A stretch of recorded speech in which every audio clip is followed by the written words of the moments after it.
Welcome back. We just previewed Class A baseball in North Dakota. Now let's move to Class B, where a couple of Titans continue to reign supreme. The past two state champions are 1 and 2 in Jody's initial power rankings, that being last year's state champ Park River Fordville Lincoln and the top and Thompson at number 2. The Tommies were the preseason favorite last year after winning the state title, but they ended up settling for runner-up honors to the Aggies in the championship game. So we have those two as the front runners, followed by Carrington out of Region 3, Langdon Edmore Munich, and Shiloh Christian round out the top 5. But how about those top-ranked Aggies? How do the defending champs feel about having the bullseye on their back this season?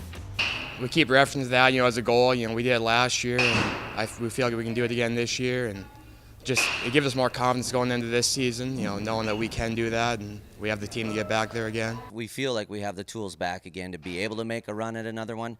We feel very confident about where we're at right now early in the season. I think we're going to be a good team. I think we're going to surprise a lot of people. A lot of people thinking like we lost a bunch of our seniors, but we got a lot of guys returning and we're going to be a good team. All right, calm and confident. But Jody, time to put your Class B hat on. Why do you see things shaking out like this with Park River, Fordville Lincoln, and Thompson still at the top? Don't these teams ever graduate anyone? Yeah, a lot of them are still there, and they're still really good. I'll start by defending my Park River, Fordville Lincoln pick. The obvious number one reason is because they're the defending state champs. As we take a look back at some of the footage from that state championship game, though, Adam Zavalny hit a crucial 3-run homer in the 5th inning to break up a 4-all tie, and then his twin brother Nate pitched 4 clean innings of relief and used a little trickery to get out of a jam in the 7th inning. Now, the reason I bring those two guys up is that they were sophomores last year.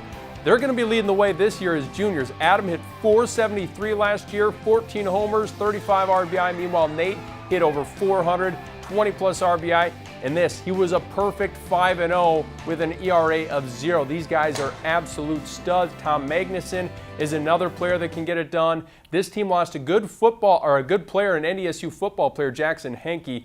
But Brett Almdahl's team is locked and loaded, returning 7 starters, plus they won the Class A Legion title. I'm looking forward to seeing what this group does for an encore. Now, I think Thompson Kelly is going to be right there with them again, though. Brady Schwab's team finished 21-1 last year, with that only loss being in the state championship. They were that close to completing a perfect season and winning a 2nd straight title. I think it comes down to creating some pitching depth this season for Thompson, because I think they'll be able to score a lot of runs with the guys they have back. Caden Schwabe, man, he was insane last year. Hit .525 as a sophomore and scored 32 runs. And you better believe that they want another crack at the Aggies. I remember seeing the faces on a lot of those players after that loss in the title game. They're going to be a hungry bunch. Carrington is another team that could play its way into contention. Garrett Bickett just wrapped up a great basketball season.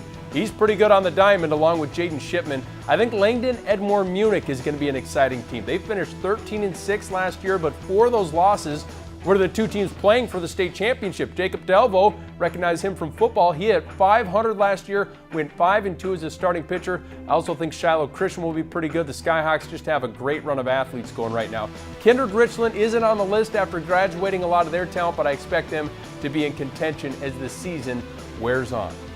All right, great stuff. Thank you, Jody. Sounds like Class B is going to be pretty competitive this season. You bet. All right, we're going to take a quick break, but we'll return with more talk from the Diamond. Jody will give us his preseason picks to win the title in North Dakota Prep softball. That's next on Midco Sports Tonight.